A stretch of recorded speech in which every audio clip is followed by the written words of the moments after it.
Hello, Mike Tarkington here, and I'm sharing this video to introduce a prototype for the new user experience on digicity.org. This will just be a quick overview of steps for a visitor who creates the most basic level account to become a digital citizen. The left box gives a brief and very general list of features. The top right links to a promotional video explaining the basic premise of the site, and on the bottom right, visitors can either log in or begin the process of creating their account. Since this video is about plans for account creation and the experience of that process, we'll go ahead and choose Create My DC Profile. To create an account, the site starts by asking for the bare minimum information of email, password, and username. A user can also generate their account more quickly by choosing to create their profile based on what they have entered in another social network. The video on this page would also explain advantages of filling out questionnaires, which are coming up next. Imagine we filled in the basic info and we click Submit. The site would want you to do a standard confirmation of identity by having you access the email account you provided and click a link within it. Then you would either follow through with the link or return to this page and click the verification link to move on.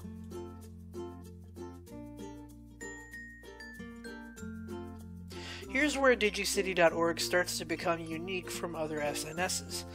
This portion of account creation is designed to introduce users to the questionnaires that will enhance the networking experience.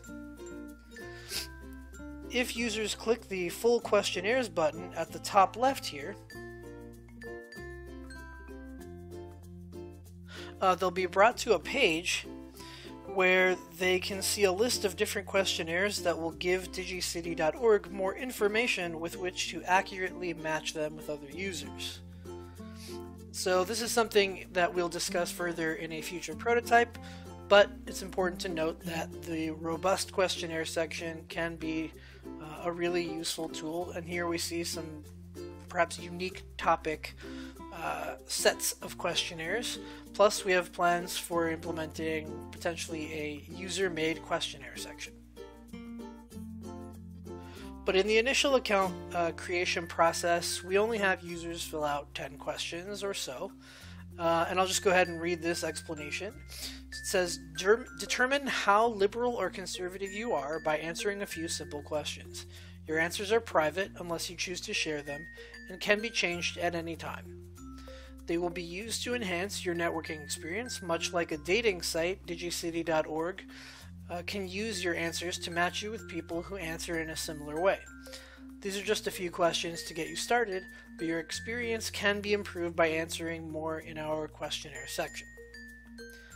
So, to go ahead and answer these few questions, you would choose from one of the two sample question answers. These were just taken from a Pew Research study that analyzed a person's degree of liberal or conservatism.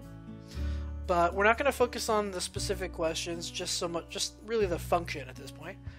So I answered a couple of questions. Let's say I chose that one of the answers should be changed, or I just wanted to reread the question. I could go back by hitting previous question and then look at the answer and perhaps change it to a different one. If I didn't like a question, I could skip it.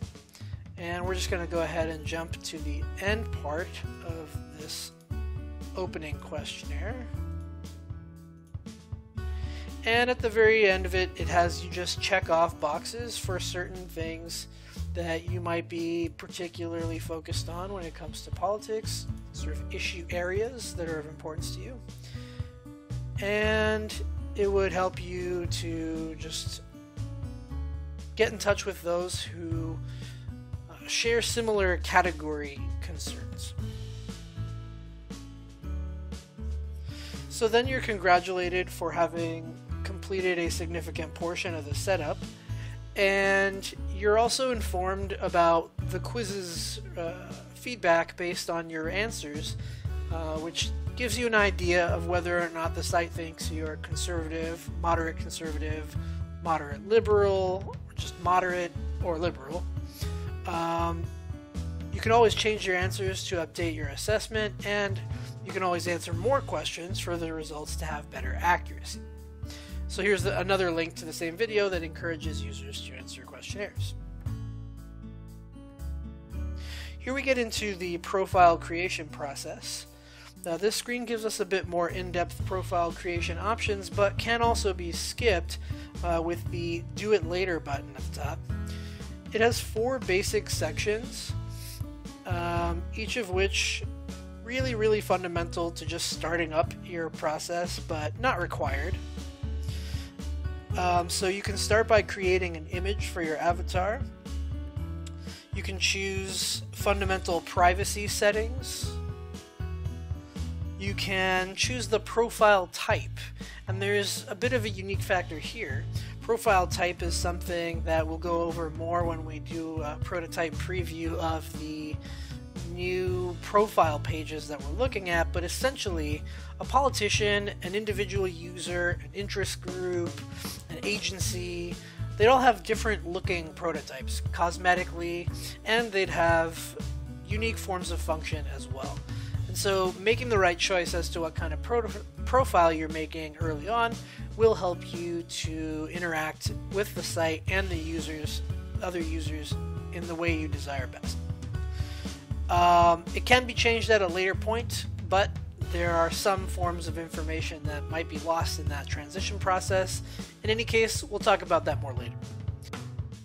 Lastly, we would select political identifiers, and there's a little pop-up here that explains what that means if a user is curious, and these are just a brief explanation, but if a user wanted to, they could click for thorough definitions of ideologies and explanations of party platforms. So a user could make their selections for ideology, party affiliation, and then they would choose Finish Setup. When you're done, you'll reach the user hub and will have access to most of the site's features. Users will have notifications for some messages that will continue to introduce more features and functions as the user progresses and gets more active. We will discuss the hub prototype in the next video. To check out more of the upcoming videos for prototypes and to keep in touch, follow the blog site at digicity.org, subscribe to the channel, and like the video below. Thanks for tuning in and being one of the original digital citizens.